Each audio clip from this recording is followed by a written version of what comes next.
कि ईरान के नए राष्ट्रपति के घर के पास था हानिया। लोकेशन बहुत इंपॉर्टेंट है।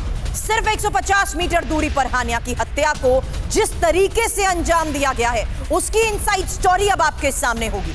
लोकेशन इंपॉर्टेंट है, जिस तरीके से मौत के घाट उतारा गया यह भी इंपॉर्टेंट है। अब ईरान के नए राष्ट्रपति के घर के बिल्कुल पास जिस तरीके से हानिया को मौत के घाट उतारा गया है, सिर्फ 150 मीटर दूरी पर हानिया की हत्या हुई कैसे, ये खात्मा हुआ कैसे, एक्सक्लूसिव इंफॉर्मेशन अब आपके सामने। और इंफॉर्मेशन वॉल का रुख करते हुए आपको यह बताएंगे कि इजराइल ने अपने सबसे बड़े दुश्मन को आखिर कैसे लगाया ठिकाने।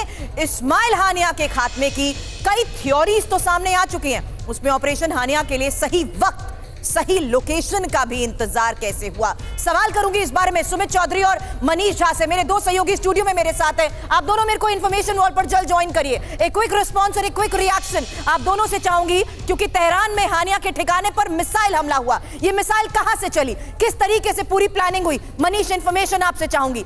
इस हमले में हानिया मारा गया है, सोर्सेस यही बता रहे हैं कि तेहरान में उसके घर में इस्माइल हानिया को ढेर किया गया है। अब हानिया ईरान के राष्ट्रपति के शपथ ग्रहण समारोह में शामिल होने के लिए तेहरान गया, लेकिन सुमित, इंफॉर्मेशन किस तरीके से अभी तक इस पूरे मामले पर सामने आ रही है? क्विक रिएक्शन मनीष, उसके बाद सुमित।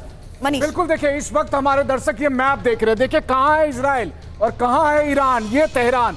और तेहरान में भी क्या वक्त देखिए कैसा, जब ईरान के नए राष्ट्रपति का शपथ ग्रहण, तो तेहरान उस समय एकदम सुरक्षा किला बना हुआ, लेकिन यहां से प्लानिंग हुई और यहां पर एग्जीक्यूशन दिखाई दिया। और वो एक ऐसा एग्जीक्यूशन जो मुझे लगता है आज की तारीख में शायद दुनिया का कोई और देश कर पाए जो उन्होंने कर दिखाया। ईरान के राष्ट्रपति के घर के बगल में एक ऐसा ठिकाना जहां पर इस्माइल हानिया रहा, और इस्माइल हानिया जिस वक्त अपने कमरे में मौजूद था उसी वक्त ठीक उसी जगह पर टारगेट करके मार गिराना। लोकेशन इंपॉर्टेंट है और टाइमिंग इंपॉर्टेंट। टाइमिंग से ज्यादा आप ये मान के चलिए, इस्माइल हानिया ईरान के अंदर तेहरान में इससे पहले कई बार आ चुका है, 10 से ज्यादा बार आ चुका है, लेकिन अभी इस समय को क्यों चुना गया? और ये ऐसा इलाका है जो IRGC का आप कह सकते हैं गेस्ट हाउस या कमांड कंट्रोल सेंटर है, बहुत सुरक्षित रखा जाता है इस इलाके को। और तेहरान के इस इलाके में अगर अटैक किया गया है तो इस मान के चलिए कि चूक ईरान के अंदर से ही हुई है। ईरान के सर्विलेंस या फिर आप कह सकते हैं इंटेलिजेंस से इंफॉर्मेशन दी गई होगी कि देखिए इस इलाके में इतने बजे है और 2 बजे ही उस जगह पर अटैक किया गया। रात 2 बजे हुआ, लेकिन दोपहर 2 बजे का वक्त होता है लोकल टू ग्लोबल हर तमाम बड़ी खबरों का।